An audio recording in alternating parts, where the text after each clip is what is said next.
Bon, qu'est-ce que vous pensez de la révolution en Tunisie et tout? Ben, j'espère qu'elle va aboutir. Et vous vivez en Tunisie ou vous êtes... Oui. Depuis quand vous vivez?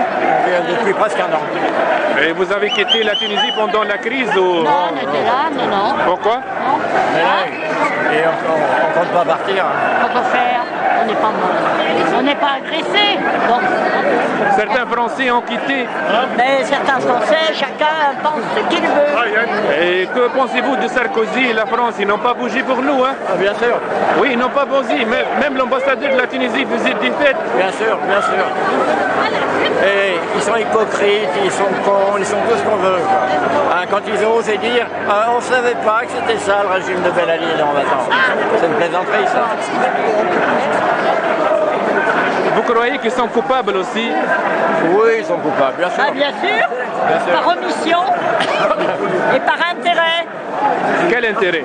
Financier, bien sûr. Leur intérêt, c'est de faire travailler le plus possible les Tunisiens pour le moins d'argent possible. Pas seulement les Tunisiens.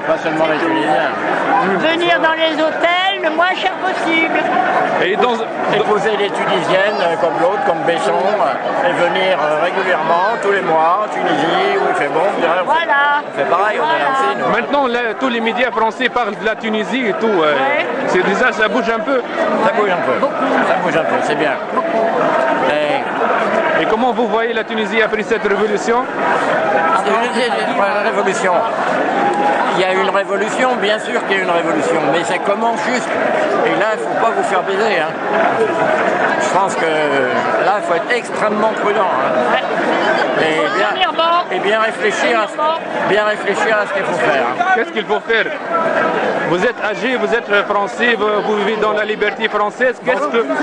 Déjà, je ne détiens pas la vérité. Dans aucun domaine. La vérité, c'est au plan philosophique, c'est au plan scientifique, sur tous les plans n'existe pas. Donc, quelqu'un qui vous dit, moi je détiens la vérité pour faire ça, c'est le dernier des connards. Déjà. Deuxièmement, je suis français, donc je ne vais pas me mêler aux affaires des Tunisiens. Ça c'est la deuxième chose. Et je reste, non pas neutre, observateur, je soutiens la révolution tunisienne à fond, c'est clair, je soutiens la démocratie à fond. Qu'est-ce que je ferais à votre place? Une telle manifestation. Je vois deux idées. Au départ, je pensais effectivement qu'il fallait crier le parti de Ben Ali dégage. C'est vrai. Il y en a encore et des purs et durs qui s'accrochent. Il y a Ghanouchi, le président du Parlement. Ceux-là, il faut les virer, c'est clair. Mais si on applique la démocratie, il faut quand même dire aussi qu'il représente ce parti, une partie de l'opinion. Donc pourquoi pas être aussi hypocrite que dire bon ben d'accord, vous voulez pas tous partir, on va en garder quelques-uns et les mettre provisoirement, hein, parce que c'est un gouvernement qui va pas rester, qui va partir après les élections, les mettre à des postes peu importants.